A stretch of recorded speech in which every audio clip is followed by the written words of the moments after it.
Assalamualaikum warahmatullahi wabarakatuh. Salam sejahtera, salam guru penggerak. Bersama saya Gustabara Dakwala, calon guru penggerak dari SMK Negeri 2 Luli, Kabupaten Sumba Barat, Angkatan ke-8. Saya akan memaparkan tentang kesimpulan dan refleksi pemikiran Ki Hajar Dewantara dalam koneksi antar materi modul 1.1. Adapun pertanyaan pembantik yang menjadi dasar dalam kesimpulan dan refleksi pemikiran Ki Hajar Dewantara adalah sebagai berikut. 1. Apa yang saya percayai tentang murid dan pembelajaran di kelas sebelum saya mempelajari modul 1.1. 2. Apa yang berubah dari pemikiran atau perilaku saya setelah mempelajari modul ini. 3. Apa yang segera saya terapkan lebih baik agar kelas saya mencerminkan pemikiran Ki Hajar Dewantara. Yang saya percayai tentang murid dan pembelajaran di kelas sebelum saya mempelajari modul 1.1. Yang pertama, siswa sebagai penerima pasif informasi dan guru menjadi fokus utama di kelas. Guru memberikan pengetahuan melalui ceramah dan presentasi, serta interaksi antara guru dan siswa sangat terbatas. Yang kedua, pembelajaran berorientasi pada materi, yaitu guru hanya berfokus pada penyampaian informasi secara verbal dan memberikan penekanan pada hafalan tanpa pemahaman konsep. Yang ketiga, kurang mengintegrasikan teknologi dan sumber daya luar sebagai alat pembelajaran. Penggunaan papan tulis, buku teks, dan materi cetak menjadi dominan, sementara alat bantu audiovisual atau penggunaan internet dalam pembelajaran sangat terbatas. Yang keempat, kedisiplinan siswa menjadi prioritas dalam menciptakan lingkungan pembelajaran yang teratur, sehingga guru perlu menerapkan disiplin yang ketat. Yang keenam, guru cenderung memberi penekanan lebih pada pengetahuan akademik daripada keterampilan hidup dan kreativitas yang berakibat motivasi belajar siswa rendah. Dan berikutnya, guru kurang memperhatikan keragaman gaya belajar siswa. Yang berubah dari pemikiran atau perilaku saya setelah mempelajari modul ini, yang pertama, murid memiliki potensi dan kemampuan yang unik. Untuk itu, sebagai guru, kita harus meyakini bahwa setiap murid dapat belajar dan mencapai keberhasilan akademik jika diberikan kesempatan dan dukungan yang tepat. Yang kedua, guru percaya bahwa belajar adalah proses aktif, di mana murid harus terlibat secara aktif dalam pembelajaran.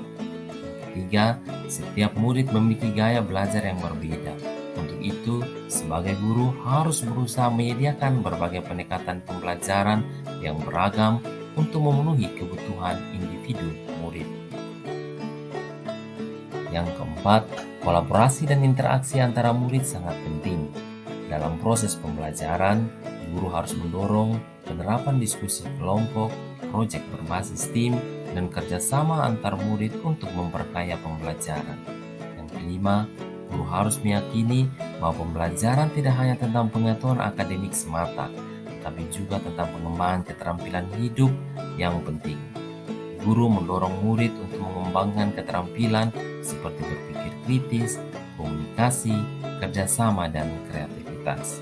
Yang keenam, guru percaya bahwa setiap kemajuan yang dicapai oleh murid patut dihargai. Mereka memberikan dukungan, pujian, dan umpan balik yang konstruktif untuk mendorong murid dalam proses pembelajaran. Yang segera saya terapkan lebih baik agar kelas saya mencerminkan pemikiran Ki Hajar Dewantara. 1.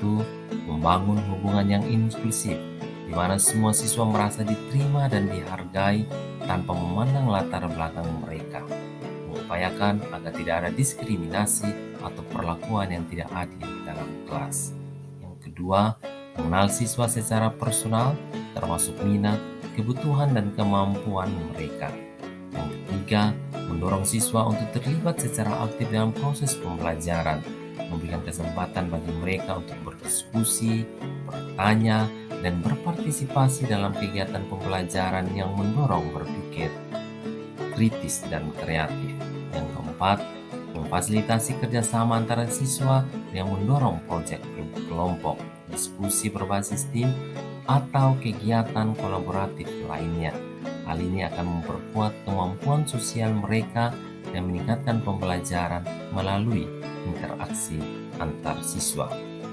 Yang kelima, memberikan penekanan pada pengembangan nilai-nilai moral dan karakter siswa, mengajarkan tentang etika, kejujuran, tanggung jawab, dan empati dalam konteks pembelajaran sehari-hari. Yang keenam, menggunakan beragam metode pembelajaran, termasuk diskusi, proyek berbasis pengalaman, penggunaan teknologi, atau pengalaman langsung di luar kelas. Hal ini akan membantu siswa memperoleh pemahaman yang lebih mendalam dan melibatkan mereka secara aktif. Yang ketujuh, memberikan kesempatan bagi siswa untuk mengembangkan kreativitas mereka melalui berbagai kegiatan seperti seni, musik, menulis, atau penemuan ilmiah, mendukung eksplorasi ide-ide baru dan mendorong mereka untuk berani bereksperimen. Yang kedelapan, memberikan apresiasi dan penghargaan kepada siswa atas upaya dan prestasi mereka, memberikan umpan balik yang konstruktif untuk membantu mereka berkembang secara individu dan meningkatkan kualitas pembelajaran. Kesimpulan, pendidikan merupakan suatu proses yang bertujuan untuk mengarahkan anak-anak sesuai dengan kebutuhan, minat, dan bakat mereka. Ini berarti bahwa setiap individu memiliki keunikan dan potensi yang berbeda-beda, dan pendidikan harus dapat mengenali dan menghargai keragaman tersebut. Kesimpulan yang kedua, pendidikan tidak hanya berfokus pada aspek intelektual semata, tapi harus memperhatikan aspek moral dan etika. Tujuan pendidikan adalah untuk membentuk pribadi yang memiliki karakter yang baik, memperkaya nilai-nilai moral mereka, dan memahami prinsip-prinsip etika yang benar.